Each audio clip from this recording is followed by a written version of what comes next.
दोस्तों आज के वीडियो में हम तोरू दत्त की एक बहुत ही फेमस शॉर्ट पोयम बोगमारी के बारे में स्टडी करेंगे। यह पोयम 19th सेंचुरी में पब्लिश हुआ था। इसका टाइटल या sea of hollies girds our garden round भी है। पोयम के एंडिंग में हम इसकी summary, themes and expected questions को भी डिस्कस करेंगे। A sea of hollies girds our garden round but not a sea of dull unvaried green. ये जो हमारे गार्डन में चारों ओर से घिरा हुआ पत्तियों और झाड़ियों से यह क्षेत्र जो है वह किसी समुद्र से कम नहीं लगता, लेकिन यह कोई निर्जीव उबा देने वाला समुद्र नहीं है।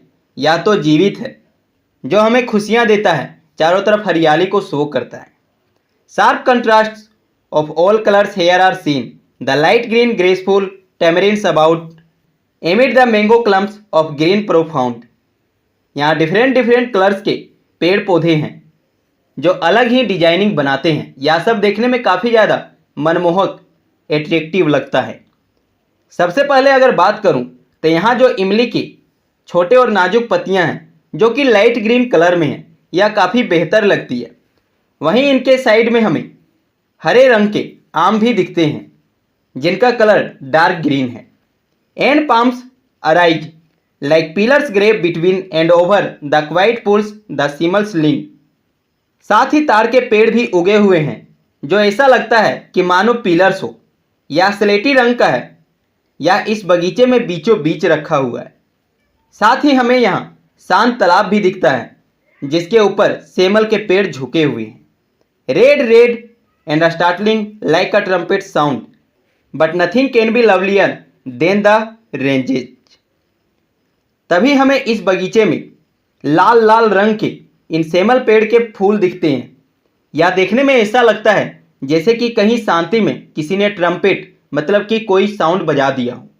यह भोपू के बजाने जैसा चौंका देने वाला है।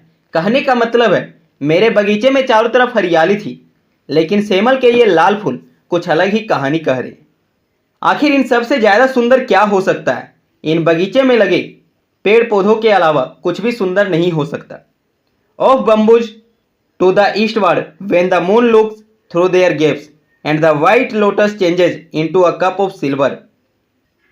यहाँ ईस्ट डायरेक्शन में कई सारे बम्बूज भी लगे हुए हैं और जब चांद यहाँ से अपनी गेप से यहाँ देखता है तो ये जो सफ़ेद कलर के लोटस हैं, ये जो सफ़ेद कलर के कमल फूल हैं, वह ऐसा लगता है जैसे कि ये चांदी के प्याले बन चुके हों।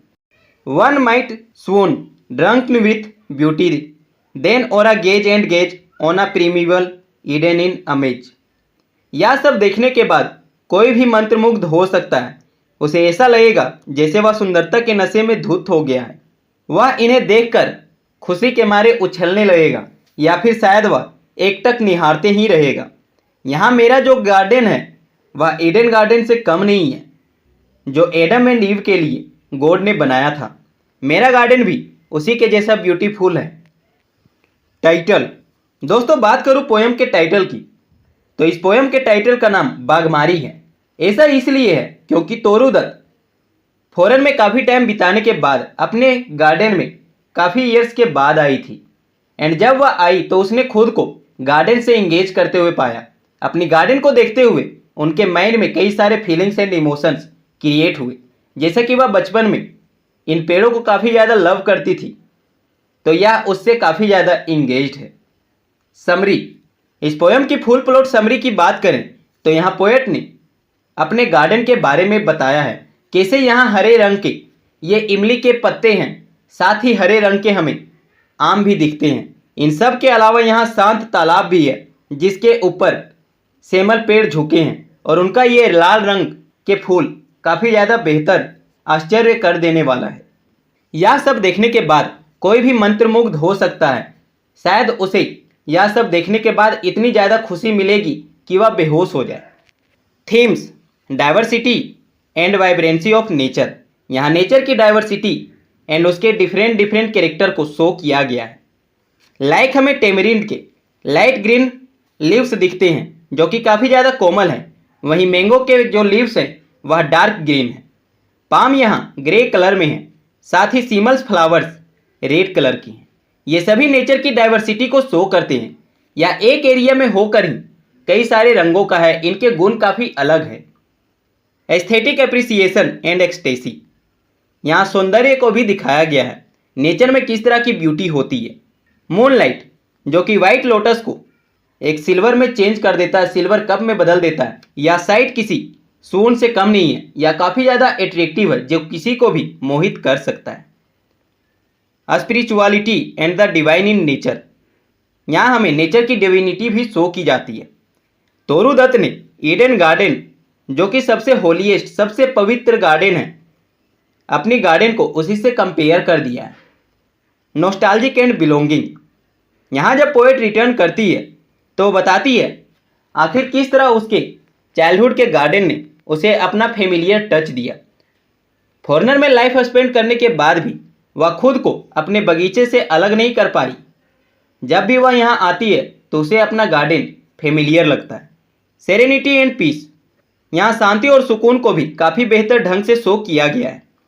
लाइक मून, जो कि शांति से देख रहा है, जिसने वाइट लोटस को सिल्वर कप में चेंज कर दिया, वहीं पूल्स भी वाइट हैं। ये सभी चीज़ें हमारे ह्यूमन्स लाइफ की जो भागदौड़ भरी जिंदगी है उससे काफ़ी बेहतर है और शांत भी है। Expected questions, write a critical appreciation of Toru Dutt sonnet Bogmari. Toru Dutt की जो ये पोयम है बोगमारी, उसका क्रिटिकल एप्रिसिएशन लिखना है, मतलब कि आपको इसकी full plot summary and other things को डिस्कस करना है। Discuss the use of colour, contrast and imagery in the poem Bogmari. इस पोयम में कलर्स के डाइवर्सिटी को जिस तरह से तोरू दत्त ने डिस्क्राइब किया है एंड इमेजरी का भी यूज किया है, लाइक यहाँ वाइट लोटस सिल्वर कप में चेंज हो जाता है, इन सभी को आपको डिस्कस करना है। How does Toru Dutt depict the beauty of her garden in Bogmari. Toru Dutt ने इस पोयम में अपनी गार्डन के ब्यूटी को किस तरह से डिस्क्राइब किया है उसे भी आप लिख सकते हैं। Consider Toru Dutt as a nature poet with reference to the poem Bogmari. Bogmari poem के अनुसार तोरू दत्त एक नेचर पोएट कैसे है, इसे आपको डिस्कस करना है। Why does the poet compare her garden to a primeval Eden at the end of the poem. Poem के एंड में वह अपनी गार्डन को प्रीमिवल एडन, कहने का मतलब है ईडन गार्डन के साथ कंपेयर क्यों करती है। Evaluate Toru Dutt as a romantic poet in the light of Baugmaree, compare her nature description with Keats और वर्ड्सवर्थ। दोस्तों आपको पता होगा कीट्स और Wordsworth highly respected nature poet थे, इनके साथ कंपेयर करते हुए तोरू दत्त किस तरह से रोमांटिक पोएट थी, इसके बारे में आपको डिस्कस करना है। Analyse the structure and rhyme scheme of Baugmaree as a Petrarchan Italian sonnet. आपको बोगमारी पोयम की स्ट्रक्चर एंड राइम स्कीम के बारे में डिस्कस करना है। आफ्टर ऑल यह कैसे पेट्रार्कन सोनेट का एक एग्जाम्पल है। Discuss the transition from objective description of nature to subjective spiritual ecstasy in the concluding lines of the sonnet. आखिर सोनेट की लास्ट लाइन्स में जो नेचर है उसमें किस तरह से चेंजेस को शो किया गया है, इसके बारे में डिस्कस कीजिए। Explain the simile and palms arise like pillars grey between. इस लाइन को आपको डिस्कस करना है सिमली के रूप में। How does the white lotus change into a cup of silver. ये वाइट लोटस सिल्वर कप में कैसे चेंज हो जाता है, इसके बारे में डिस्कस करें। दोस्तों मैं ये नहीं कहता आपको सभी क्वेश्चंस लिखने चाहिए, बट ये सारे क्वेश्चंस को 2-3 बार रीड करें एंड कुछ क्वेश्चंस का आंसर आप ट्राई कर सकते हैं। इससे आपको मास्टर्स एंड ग्रेजुएशन में काफ़ी ज़्यादा हेल्प मिलेगी।